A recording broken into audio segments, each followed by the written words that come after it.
ایک بیٹا نافرمانبردار ہو جائے تو اسے آگ نامہ کر دیا۔ ہم مولا علی کے مخالف کو، قاتل کو نہیں مانتے، اس میں کون سی بات ہے؟ یہ ویڈیو عراقی پرفیوم ابو الفضل کے تعاون سے پیش کی جا رہی ہے، جو کہ پاکستان میں لانچ ہو چکا ہے۔ بہترین خوشبو ہے اور اسے ابو الفضل اس لیے کہا جاتا ہے کیونکہ حرم حضرت عباس میں یہی خوشبو استعمال کی جاتی ہے۔ آرڈر کرنے کے لیے واٹس ایپ نمبر پر رابطہ کیجیے۔ شکریہ۔ آیت پڑھنا آسان ہے، لما تقولون ما لا تفعلون، کہ وہ بات کیوں کہتے ہو جو کرتے نہیں۔ ہم کسے کہہ رہے ہیں؟ ہم کس ماحول میں رہ رہے ہیں؟ اگر میں زیادہ باتوں کی طرف نہیں جاتا، میں صرف اتنا کہتا ہوں کہ اگر ہم قرآن کو مان لیتے نا، کوئی جھگڑا نہ ہوتا۔ واہ واہ واہ واہ۔ یہاں مسلم کی حدیثیں سنائی جاتی ہیں، بخاری کی حدیثیں سنائی جاتی ہیں، ہمارے شیعہ علماء بھی اسی طرح حدیث سناتے ہیں۔ بھائی حدیث وہ حدیث ہے ہی نہیں جو قرآن سے ٹکرا جائے، چاہے بخاری میں ہو، چاہے مسلم میں ہو، چاہے اصول کافی میں، چاہے اصول کافی میں ہو۔ میرے عزیزو، قرآن کو سمجھ لیا جاتا نا، قرآن کہتا ہے، یہ تو میں اپنے چلے گئے جو اپنے آ رہے ہیں پھر کان بتا دوں گا، مفتی صاحب اشرف ربانی صاحب، قرآن کہتا ہے ایک بندہ جس نے بے گناہ قتل کیا اس کے لیے جہنم واجب۔ بخاری صاحب توجہ فرمانا، اس پہ جہنم واجب، اس پہ جہنم واجب۔ آپ مانتے ہیں اس بات کو نا سارے؟ جس نے ایک بے گناہ کو قتل کیا اس پہ جہنم واجب۔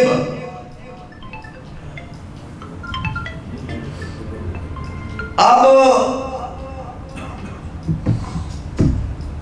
ٹی وی پر بھی، مناظروں میں بھی، گفتگو میں بھی سنایا جاتا ہے جی بس اللہ کے رسول نے، خدا نے معاف کر دیا، جو صفین میں مرے ہیں نا وہ جائیں جہاں مرضی جاتے ہیں، علی والے ہیں تب بھی وہ جی معافی نامہ ہو گیا ہے۔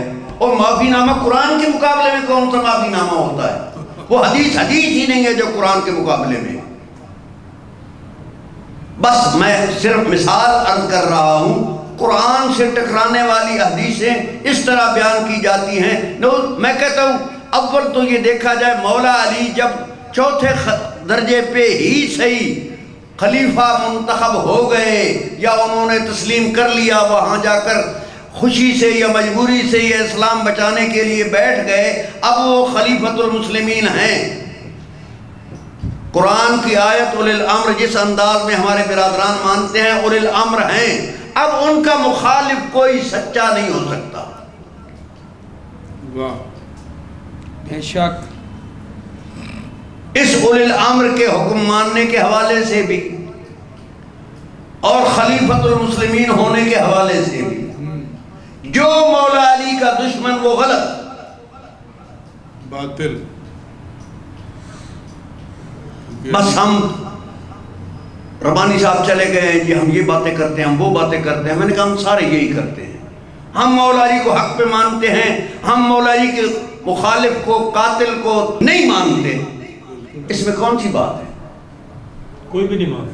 بالکل حقیقت ہے جو آپ ایک بیٹا نافرمانبردار ہو جائے تو اسے آگ نامہ کر دیا جاتا ہے۔ زندہ باد، قاتل علی کو آگ نامہ، یا قاتل حسین کو نہیں نبی پاک صلی اللہ علیہ وسلم زندہ باد، ماشاءاللہ، تو اپنے تن سے پیدا ہونے والے کو آگ نامہ کر دیا جاتا ہے۔ بے شک بے شک، حقیقتاً پاس بیٹھنے والے کو صحابی ہم نہیں گنتے، بالکل اسی طرح، ماشاءاللہ، زندہ باد۔ یہی بات ایسے پاکیزہ عقائد والے اہل سنت ماشاءاللہ دیکھو جی، ماشاءاللہ یہ جو سلسلے کتاب ہوتی ہے نا پیر صاحب، 300 صفحے کی ہو، 400 صفحے کی ہو، 100 صفحے کی ہو، اس کے جعفری صاحب اس کے پہلے صفحے پہ لکھا ہوتا ہے ایک مقدمہ۔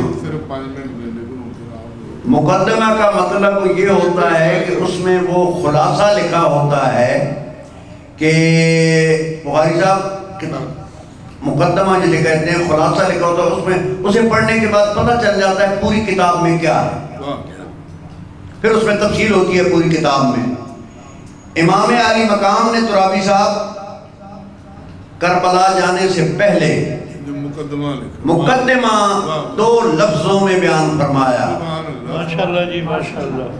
بس وہ ذہن میں آ جائے نا تو پھر ساری باتیں مکمل ہو جاتی ہیں. امام علی مقام نہ حکومت کے لیے گئے تھے، نہ لڑنے کے لیے گئے تھے، نہ کوئی اور سلسلہ تھا. جو حالات بن چکے تھے، دین بگڑ چکا تھا، قرآن کے حرفوں کو بھی تبدیل سمجھ لو کر دیا گیا تھا، ماں بہن کی تمیز ختم ہو چکی وہی تھی، سے حلال حرام بالکل ہر لحاظ سے ایسا ماحول تھا، معلوم ہوتا تھا کہ شاید دین آیا ہی نہیں ہے. قبلہ اور وہی- بادلوں کو وہی سے انکار کر دیا گیا. وہی سے انکار کر دیا گیا. کعبے میں گھوڑے بندوائے، مدینے میں گھوڑے بندوائے گئے، کعبے کی بے حرمتی کی گئی. ایسا ماحول بن گیا. ایسا ماحول آج بھی نہیں ہے. مارتے ہیں لیکن یہ کام اتنا نہیں جتنا اس وقت ہوا. امام علی مقام نے وہ رستہ اختیار کیا. دیکھو کہتے ہیں نا کہ امام حسین علیہ السلام میدان میں آ گئے، امام حسن علیہ السلام نے یہ کیا کیا. میں کہتا ہوں امام حسین اگر اس وقت ہوتے وہی کرتے جو امام حسن نے کیا، بے شک اور امام حسن اگر اس مقام پر ہوتے تو وہی کرتے جو امام حسین نے کیا. بے شک. اب جانے لگے تو پوچھا گیا جی آپ کیوں یہ کر رہے ہیں، بہت مشکل کام ہے. تو انہوں نے خلاصہ بتایا، مقدمہ یہ ذہن میں رکھے، پورا دین سمجھ آ جائے گا، کربلا سمجھ آ جائے گی. کیا خرجت لاصلاح امت جدی. سبحان اللہ. بس بے شک. بس اگلا فکر اگر ترابی صاحب ناراض نہ ہو تو میں کہہ دوں، امام علی مقام نے فرمایا کہ میں نانے کی امت کی اصلاح کے لیے جا رہا ہوں، اور ہم مقررین اور ذاکرین نے سمجھا وہ ہماری فیسوں کے لیے، اور اداداروں نے سمجھا ہمارے رونے کے لیے وہ گئے. نانے کی امت کی اصلاح کے لیے میں کربلا جا رہا ہوں. ہم نے سمجھا وہ ہمارے رونے کے لیے گئے ہیں. ذاکروں وائز و خطیبوں مقرروں نے سمجھا جی ہماری فیسوں کے لیے گئے ہیں. بس اسی پہ دین مکمل ہو جاتا ہے ہر ایک کا. نہیں میرے عزیز، جس گھر میں یزیدی کردار ہے چاہے وہ روتا ہی کیوں نہ رہے وہ گناہگار ہے.